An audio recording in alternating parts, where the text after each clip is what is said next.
மீண்டும் என்டிஏவில் இணைந்ததில் நான் மிகவும் மகிழ்ச்சி அடைகிறேன். இந்த நேரத்தில் நான் உங்கள்கிட்ட சொல்ல விரும்புவது, பாரத பிரதமர் மோடி அவர்கள்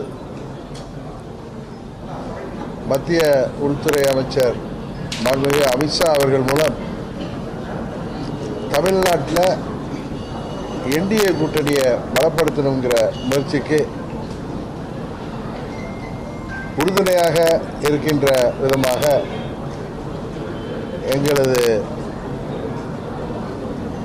பங்காளி சண்டையெல்லாம் தூக்கி ஓரமாக வைத்துவிட்டு விட்டு கொடுப்பவர்கள் என்றைக்கும் கெட்டுப்போவதில்லை என்கிற சான்றோர் மொழிக்கேற்ப எல்லாவற்றையும் மறந்துவிட்டு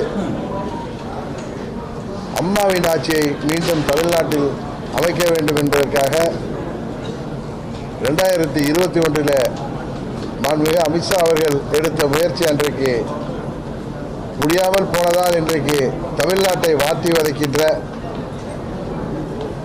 திராவிட மாடல் என்கிற பெயரில் நடக்கின்ற இந்த திராவக மாடல் ஆட்சி, கஞ்சா மாடல் ஆட்சியை முடிவுக்கு கொண்டு வருவதற்காக மீண்டும் நாங்கள் என்டிஏவில் இணைஞ்சிருக்கோம். இந்த தேர்தலில் அம்மா மக்கள் முன்னேற்ற கழகத்தின் ஒவ்வொரு நிர்வாகியும் தொண்டரும் என்டிஏவின் வெற்றிக்காக தமிழ்நாடு முழுவதும் அவர்கள் ஓயாமல் உழைத்திடுவார்கள். உறுதியாக 21 தவறிய அம்மாவின் ஆட்சியை இந்த முறை நாங்கள் உறுதியாக தமிழ்நாட்டில் உருவாக்கி காட்டுவோம் என்பதை இந்த நேரத்தில் நான் மகிழ்ச்சியோடு சொல்லிக்கொள்கிறேன்.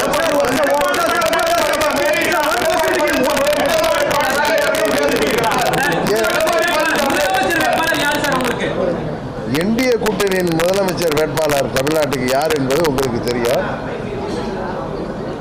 எங்கள் முதலமைச்சர் வேட்பாளர் யார் என்பது உங்களுக்கு தெரிந்து நீங்கள் எங்கள்கிட்ட கேட்பது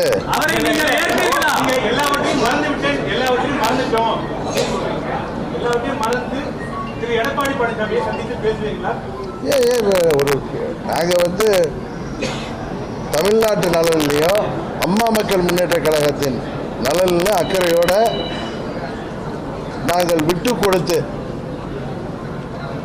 எல்லாவற்றையும் மறந்துவிட்டு, அதாவது எங்களுக்கு இழைக்கப்பட்ட அநீதியெல்லாம் தூக்கி எறிந்துவிட்டு தமிழ்நாட்டு நலனும் அம்மா மக்கள் முன்னேற்ற கழகத்தின் நலனும் முக்கியம் என்கிற ஒரே எண்ணத்தோடு மீண்டும் தமிழ்நாட்டில் அம்மாவின் ஆட்சி வர வேண்டும் என்பதற்காக நான் மீண்டும் முழு மனதோடு என்டிஏ கூட்டணிக்கு வந்திருக்கிறேன்.